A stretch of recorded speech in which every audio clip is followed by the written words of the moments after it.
The sun was barely awake when Abeni stepped into the market square, heading to her store.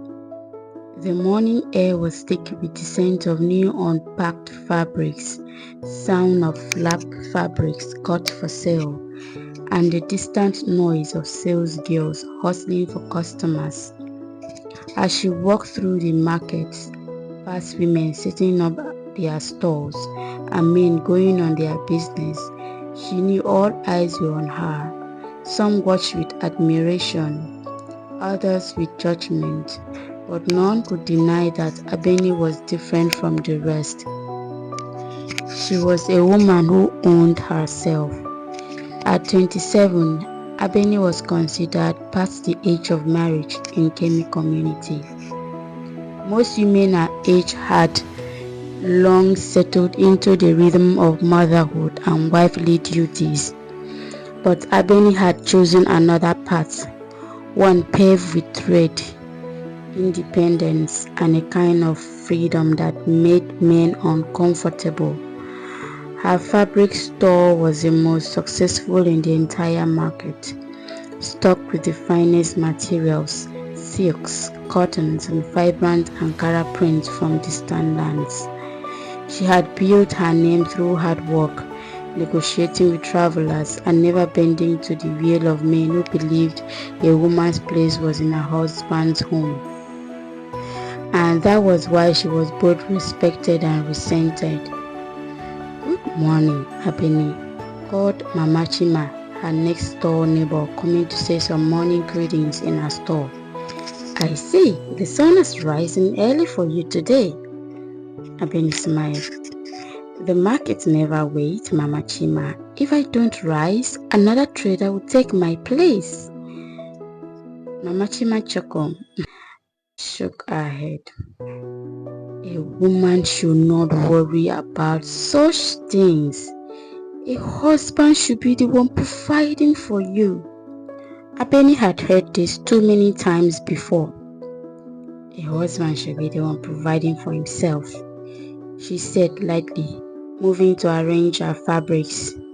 As the market grew busier, the sound of haggling and laughter filled the air. Abeni's store was crowded as usual, customers running their fingers over the luxurious materials. Some came for quality, others came just to see the woman who dared to live without a man's shadow over her. One day, during a busy market day as usual, a hush spread through the market. A tall man dressed in rich garments stepped into her fabric store. His agbada was of fine blue brocade, embroidered with golden patterns. His leather sandals barely made a sound as he walked. The air shifted. Even those who had not seen him before knew who he was. The great merchant from the city, Alade Akanji. His wealth was spoken of in whispers, his power evident in the way people lowered their eyes as he passed. I was walking around Abeni's store with majesty and pride. Abeni did not move. He had heard of this man, how he had married 3 wives and discarded 2, how he had built an empire with ruthless precision. Now he was standing before her store, looking at her the way a man looks at land he wishes to claim.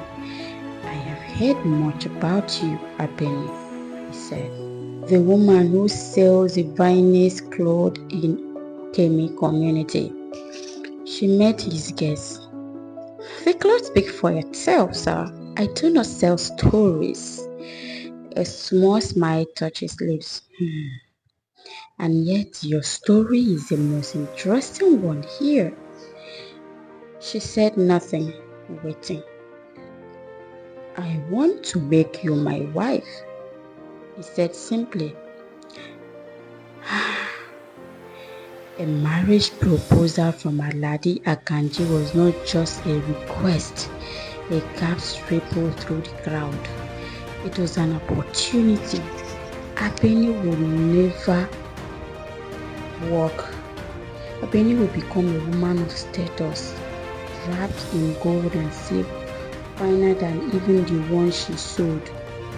no longer need to wake before dawn to set up a stall in the market. But Abeni did not smile. She did not lower her head in gratitude as other women would have. Instead, she studied him, her dark eyes unwavering. "What do you offer me apart from your name?" Lade's expression did not change, but there was a flicker of something, surprise, amusement, in his eyes. "I offer you wealth beyond what this market can provide. I offer you protection, status, children who will inherit land and power. Name your price, Abeni. I will pay it." Abeni glanced around.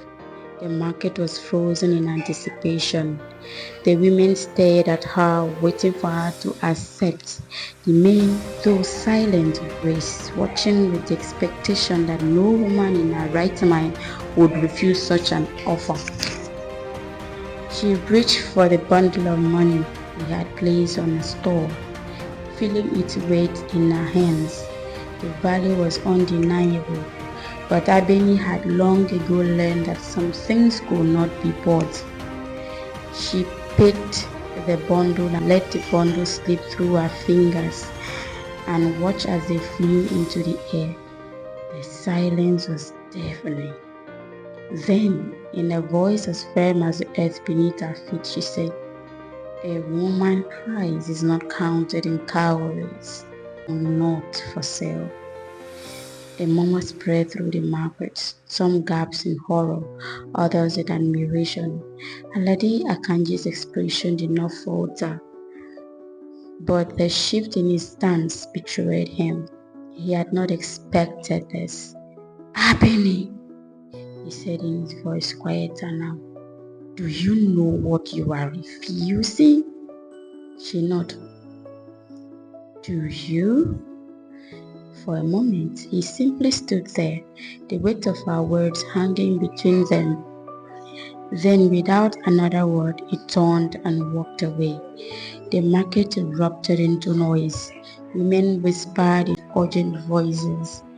Men shook their heads, some in disapproval, others in something like awe. Mama Chima was the first to approach her after the market when calm as nothing happened, with sadness in her face. "Child, what have you done?" she asked, voice trembling. "You have torn away a future only fools will reject." Abeni only smiled, gathering her clothes with steady hands. "Mama Chima, a future where I belong to another man is not a future I want." For the rest of the day, she walked as if nothing had happened, but the air in the market had changed. Abeni knew she had challenged something ancient, something woven into the very fabric of their world, but she also knew something else.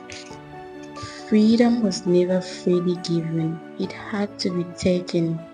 And if the price of that was standing alone, then she was Abeni, daughter of no man's shadow. She had just named her own price.